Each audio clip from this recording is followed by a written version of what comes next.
with the honourable member for Windsor West. Thank you, Mr. Speaker. I'm pleased to rise again on right to repair in this chamber and thank the member for introducing this bill with regards to C-244, an act to amend the Copyright Act, diagnosis, maintenance, or repair, also known as the right to repair. And I congratulate the member for Richmond for bringing this forth. I think one of the things that's interesting about this, it's an evolution that's taking place. I originally had legislation in this chamber that passed and it was related to the right to repair specific to the auto industry because that was the first time to tackle this. And this is common to the themes that take place within Canada, as we're often treated as a colony when it comes to consumer rights. And what I mean by that is that European Union and the United States often enjoy better auto recall, consumer rights returns, and other policies than we do here because we are lax, and our Competition Bureau is also basically needing reformation. And we see some bills coming forth in this chamber, including my leader, who's got a bill as well to reform the Competition Act, and Bill C-56 and others, that are actually going to improve things. But until that time, we still need to work on issues like this. And right to repair became interesting for me because of an auto town that I'm in, representing even the auto companies. We still found that we weren't getting treated fairly at that time.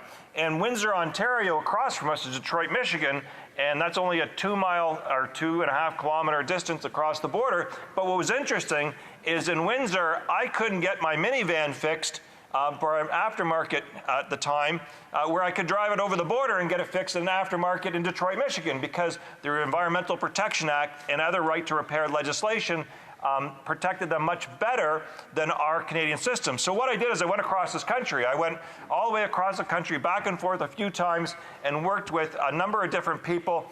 And there was, a good example is Scott Smith, who's now with the Chamber, and others, and EAIA and others, to work for a legislative change for the automotive aftermarket. But we knew it was deficient in the overall issue. But just touching on that, the first point was really important because a lot of Canadians didn't realize they're getting ripped off and they're getting treated as secondary citizens, and it was unacceptable. And I remember having meetings with the auto companies, and one of the executives was testing, I guess, the waters about this issue, and it was really important. It was in the chamber of the other house before it closed down for renovations. And I remember that CEO, after I told him what was going on, and he said, "Is this happening in the United States?" And they said no, and he just said to his team, "You fix it." And from that time on, we got better players in the automotive aftermarket from some of the large automotive dealers. And so Tony Clement was a minister at that time. The bill was going to go to the Senate. We had enough votes. It was a real fight, as usual, in this place, but that's okay. And then there was a decision made by all those involved that they would rather try a voluntary system, which we now have today, that was put in place to provide the information for the aftermarket. So why is that important? Well, the aftermarket provides hundreds of thousands of jobs, is billions of dollars, and it's also an issue of public safety because vehicles were being driven on the road for longer and other times when they shouldn't have been. Vehicles were emitting things, so it's an environmental issue because they weren't tuned the way that they should. A competition issue because you had numbers that people that couldn't actually get the service they needed from the garages that they wanted to.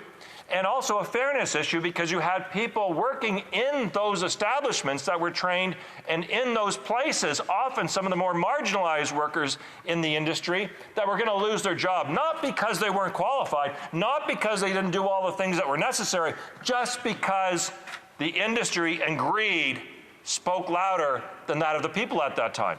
So credit to most of the industry. They got their act together, created the voluntary agreement. There's been ups and downs all along the way. Even just Tesla finally came on to that agreement, I'm told. But until that time, it was voluntary. So you had ebbs and flows all the time about what was taking place. And that's why we're seeing legislation come back. And it's not just New Democrats this time. We see Liberals and Conservatives with aftermarket legislation. And that's because it's become habitual. And I know the Bloc as well, too, has talked about this quite extensively. My colleague just before me has been very effective in committee on this. And it's grappled all of us because we've seen the really stupid stuff with regards to how many plug-in cords that you have to have with different access devices for no technological reason whatsoever, and junk that's piling up in our landfills and so forth, which is a cost, aside from the environmental thing, is a cost and has nothing to do with innovation whatsoever. It's about dependency.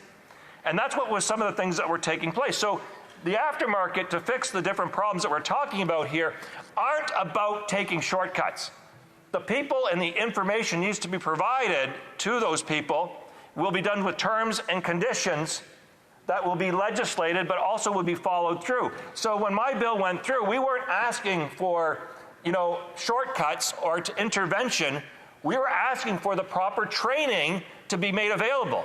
And so what was happening, Mr. Speaker, was unbelievable. So when we have an update on software, which literally could be a simple, minor thing, would cripple a vehicle and not be able to actually be fixed in the aftermarket. And sometimes they were towing that vehicle after getting the physical repairs to another garage somewhere else just to get a download of a program.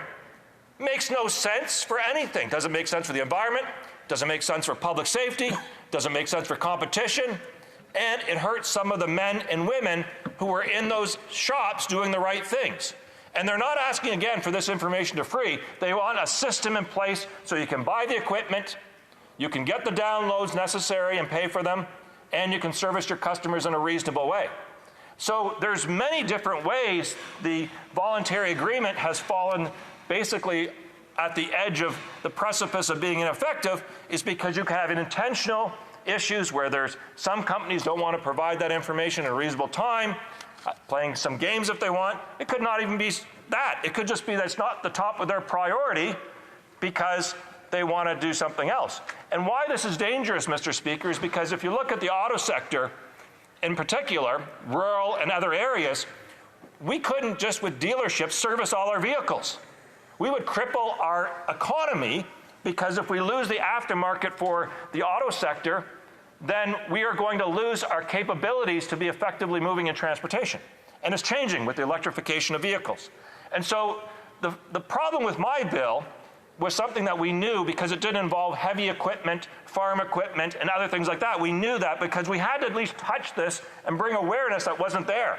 And that's why I went across the country on this, because people were just accepting it. And imagine this. We always heard the fake arguments is that, oh, it's going to be safety, the people are going to wreck their stuff, and then they're going to wreck other people, and all those different things. Imagine if we had the same attitude when we actually let the screwdriver go to the public sector and you can use a screwdriver at your home.